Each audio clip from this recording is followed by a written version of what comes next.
I'm Patrick Bailey with IQlist. Today is, well, I'm not really tracking the day since I'm on vacation in the wonderful Rocky Mountains of Colorado. As you can see, all the wonderful snow behind me. And in this video, I'm going to show you how to create a threaded spinning top in Fusion 360. Okay, let's get into Fusion 360. And a little behind the scenes, I was filming this yesterday, and I filmed the wrong screen. So I had to go basically throw all that away. So we're restarting fresh. But you can see on my screen here is what I actually made yesterday. Let's go make something new. So I'm going to unselect this and come up here. I'm going to say, well, let me select that. I'm going to right click on here and say new component. And so we'll give it a name. It's a good idea to give it a good name because that will that can be used when it uses that by default when you export as a mesh. I'll call it second try. Okay. So from here, click on the origin, and I'll right click here, say create a sketch, go down to that top plane. Now I'll turn a little bit, I don't need to. Hit my S key, bring up my shortcuts. Now, if I haven't said it before, I'll say it again a million times. S key brings up your shortcuts, not my shortcuts. Here I happen to have the circle, but if you didn't have the circle, you could go search for it. So I could type in circle, and if I found something tool I liked, I could press this little, up arrow button, and then that would attach it to my permanent shortcuts. So, but some things I want as permanent shortcuts. Some things I don't. So if there's something I use very seldom, I can just search for it. Anyway, circle diameter. Here we'll make it 40 millimeters, and we'll come into the center and do another circle. And we'll do this one 10. That's how big I want my thread to be. And I want to make a little bit bigger than that to do, say 15, so we have some border around that. Also, some of these things have shortcuts. So if you see here on the circle diameter, there's a big C at the end. That I can just press the C key. So I can press C, and now I'm doing a circle. So I don't need to do that just by default. Another thing, you can do math in here. So let's say you had a 40 millimeter, but you wanted to come in, 10. Or let's say it was a weird number like 42, and you can't think of the math in your head or something. I could type in 40 minus 10, enter. You can do math like that. It's a really convenient tool that they have in there. Okay, let's see. And also these little diagrams are kind of in my way a little bit. Okay, now I'll hit the S key, and I'll choose a rectangle, a center rectangle. So I'll choose the center here, kind of go out, boom. We'll do that again. Okay, in this case, I'm just going to make it where it has 4 pieces. Oh, you know what? Let me undo that. Do it again. Because as I do this, I can enter the numbers in. So I kind of want to keep it even. So there at the top, you see 6.124. I'll change that to 8. And the other one, I don't care. So if I do that, you see it's locked in. So it's going to stay 8 no matter what, unless I type another number in. And I'll come down here, because I just want it to go over the length there. And then we'll do the same thing. We'll do it again. We'll do it this way. And see, now I got the top one chosen. I can press tab to choose the other one. Hit 8. Tab back. There we go. Now I got them both the same. But I got a big mess here. So I'm going to go hit T for trim. And you can see I can trim some of this stuff off that I don't need. Boom, boom. Hit escape to get out of trim. I'm just going to delete this. So choose that whole line and delete that. T for trim. I'm going to trim that little guy out. I'm going to kind of do the same thing all the way around.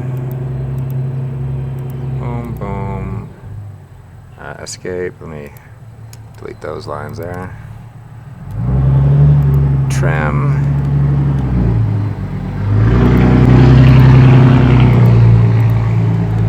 There's quite a muffler going by me, and hopefully it doesn't pick up too much on the microphone, but I'm out on vacation, there's traffic around, right?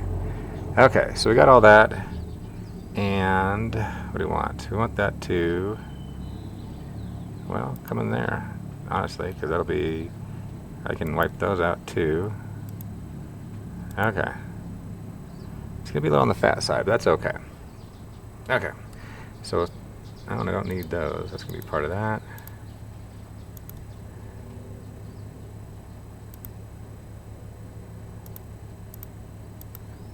So much trimming. escape, and then I can press that whole line and just delete the whole line. Select that line, delete it, select that line, delete it, select that line, hit the delete key. There we go. It looks like we have something resembling kind of what could be a top. Okay. So now what I'll do is I'll select the whole thing here. And in fact, I'll select this one too, and I'll press, see, now that, well, let me finish the sketch. Finish the sketch. Now I'm in 3D mode. So I'll select this and press Q for my press pull tool. That's one I have to memorize because I use it a lot. And Q is press pull, and so you can sit here, I can hold this and pull it up, or I can enter a number in. So I'll just say, we'll just say 5 millimeters. Boom, now we got that. Oop, you know what, I messed up. I wanted to actually choose that centerpiece 2 for now. So I can actually go back on my history line, right click that, edit that, and it might be a little weird to see, but I can go back in here and select there, and I should be good. Boom. That's what I needed. Perfect. Now I'll go back down here, and usually when you make your first body, your sketches disappear. So I'll go down here and bring my sketch back, because I want that bottom piece down here.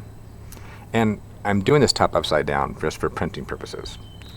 I'll press Q for press pull. I'll go up 3.2. And the default will be cut. So now it's going to cut away, which is exactly what I want, but you can change join or intersect or stuff, but I want cut. Hit OK, and now I got my place for my thread. Okay, now I hit S for my shortcuts. And one I like to always have there is thread, because I use thread a lot. Click on thread and select that. Then we want to click modeled. So we actually have the model, and we have 10 millimeters by 10 by 1.5. That's what I want.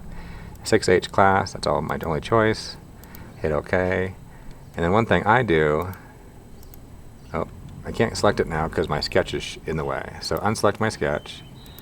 There, select on that. Q for press pull, and I do a -0.2.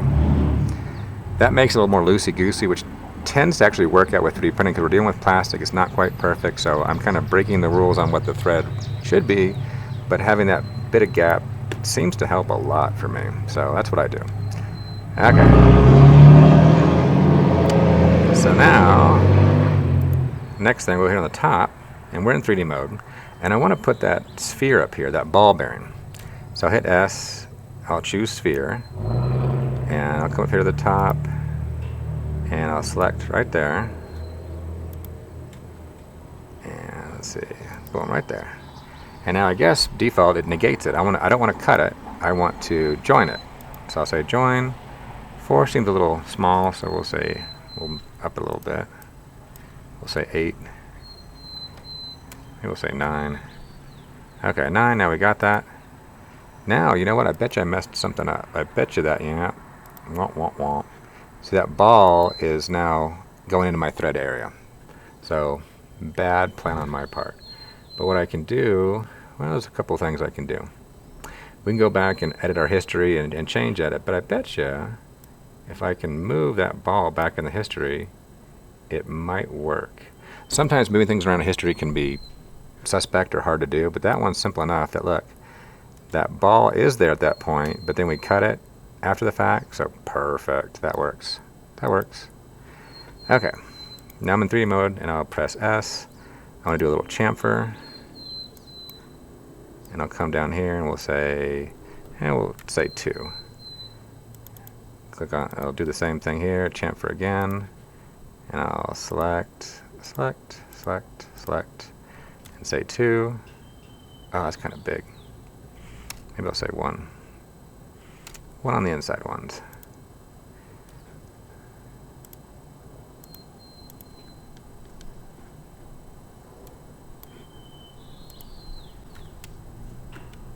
Now there's other ways you could do this, like you could, if you're more experienced, you could actually replicate things around in the rotation, but I'm just not doing that in this one.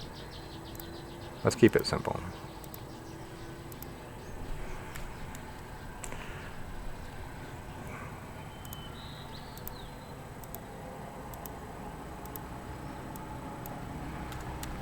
There we go. Okay, there we go. Another thing you could have done is you could have done all this and then mirrored it to the bottom, but again, I'm not going to do that. I'm just going to duplicate what I just did. Select that, chamfer, do 2, and then we'll do chamfer on all the other ones. 1,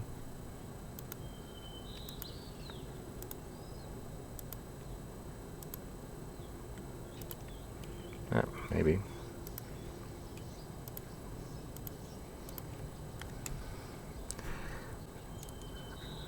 Okay. Cancel.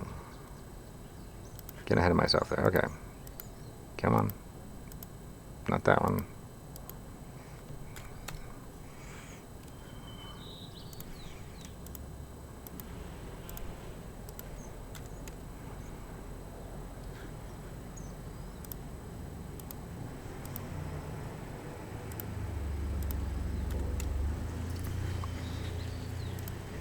Okay. Now I consider this guy done. Now you may look at some of the other tops out there. You know, here I got 4 to kind of balance it out. But if you only did the 1 on the one side, you might have to negate some space, which is what I did. If you go look at the 3D models I did, or some of the other ones that I showed, hopefully I put links on. You can see when they only did 1. Oops, don't move. If I only did 1, your center of gravity is going to be off, so you have to move it, which gets complicated. Now, one thing you can do in Fusion 360, which can help you, but it's not perfect because we're talking about 3D printing. 3D printing aren't solid.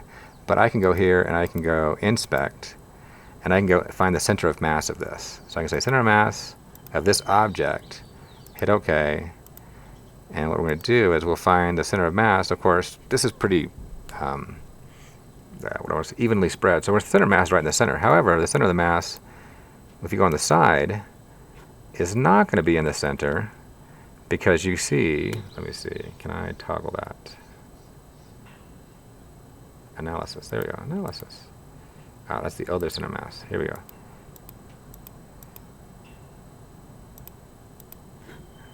Okay, cancel. Look at the center of mass. If you see this line right here, right in the center, like the center of this, if I only chose this area, the center of this mass would be right here in the center, right, of this ring. But I have this sphere. So you can see the center of mass is a little bit above, which makes sense. Now, that center of mass is a perfect calculation by Fusion 360 if you had this thing solid. But when we're printing this out, we have all the infill, all the lines, whatever you chose, so it can get a little more complex. So you got to think about that. If you want to make something off-center, like with one arm, like I designed, you have to subtract an area over here. And the calculations you would do in Fusion 360 to find the center of mass are assuming it's solid, and it's not when you 3D print. So it helps, but it's not going to be perfect because this is not going to understand the 3D printing, the fact that you're not full. Okay, so there's that. We got the thread down there. We could print this guy out, but now we need a top. So we're going to go down here and say I'm going to also make a new component, and we'll call this what? Top. Threaded second try. Boom. Okay. And then I'll unselect that. I don't want to view that right now. You can view those as shadows, which is kind of nice, a little x-ray vision. And sometimes you want to do that to compare it to your old one. Okay, we'll hit home. Okay, go home. Where's my top? Don't know why it's being weird.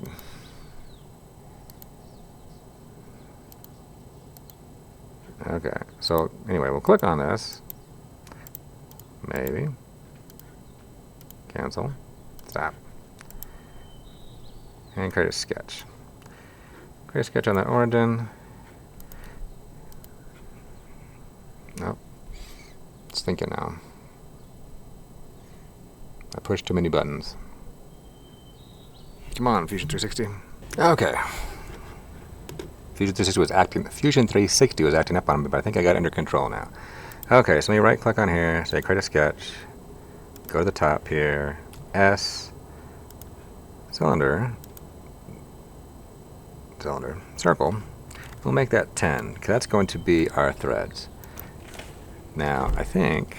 Will it goof you up if I work out here? No, I'm recording. I don't want to, if you don't mind me recording things. I don't mind. Okay. I mean, I might talk occasionally. Okay, that's not a problem. Okay, thanks. It's nice out.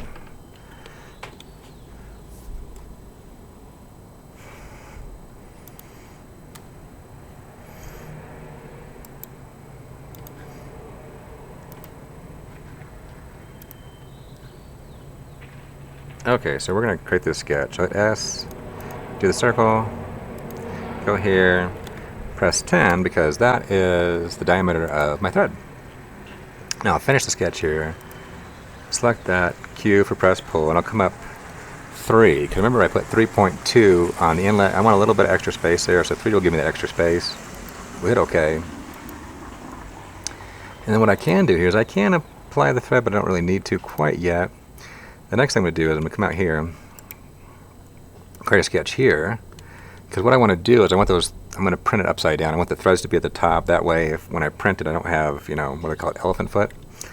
So I press L for my line tool, select that center, come out here, and we know that's 10, but we probably want to go a little bit more. So we'll say 6.